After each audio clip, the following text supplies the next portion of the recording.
Bonjour. Alors, dans cette vidéo, on va s'appesantir un peu sur le G. Voilà, l'idée c'est comment faire un G efficace qui permet le plus efficacement possible et le plus rapidement possible d'arriver à une définition d'un objectif de séance. Alors, pour expliquer un peu tout ça, voilà, on va dessiner une ligne de temps sur laquelle je mets deux repères. Le premier, donc, c'est la situation présente, par définition insatisfaisante du client, sinon on ne viendrait pas voir un coach pour la travailler, et donc sa situation future désirée.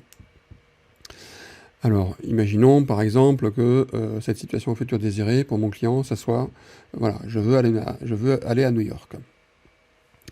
Eh bien, dans le G, on va centrer toutes mes questions sur ce futur désiré, sur le fait que notre client veut aller à New York.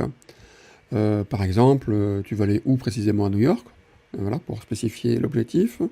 Ou alors, quand tu seras précisément là où tu veux être à New York, comment tu le sauras que tu es là précisément où tu veux être? Question de mesure, ou question d'enjeu, en quoi c'est important pour toi d'aller précisément là à New York?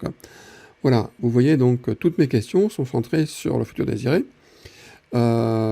Et c'est celle-là qui permet de clarifier l'objectif. Pourquoi? Parce que l'objectif est nécessairement situé dans le futur désiré du client. L'objectif, c'est le futur. Donc questionner l'objectif, c'est questionner le futur.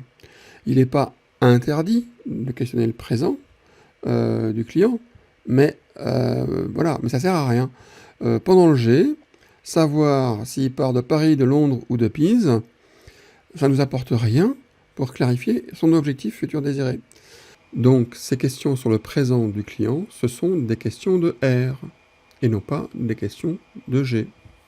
Alors parfois on me dit, oui, mais il faut bien comprendre ce qui se passe au présent pour pouvoir comprendre ce qu'on veut pour le futur désiré. Mais qui doit comprendre? Est-ce que vous imaginez que votre client ne comprend pas son présent? Le client, c'est l'expert du sujet. C'est le champion du monde du sujet. Ça veut dire quoi? Ça veut dire qu'il n'y a pas une seule personne au monde qui est mise à même de comprendre sa situation. D'accord? Si vous coachez un informaticien et qu'il vous dit, voilà, je voudrais savoir si pour mon programme, il vaudrait mieux que je fasse un pointeur de tableau ou un tableau de pointeur, eh bien, sauf à être informaticien vous-même, vous ne comprenez pas ce qui est dit. Et c'est normal, parce que votre client, c'est le champion du monde. Et que vous êtes un ignorant par rapport à cette situation. Donc c'était l'illusion de vouloir comprendre le client, c'est justement une illusion, en fait. Et en tous les cas, ça ne nous apporte rien pour la définition du G.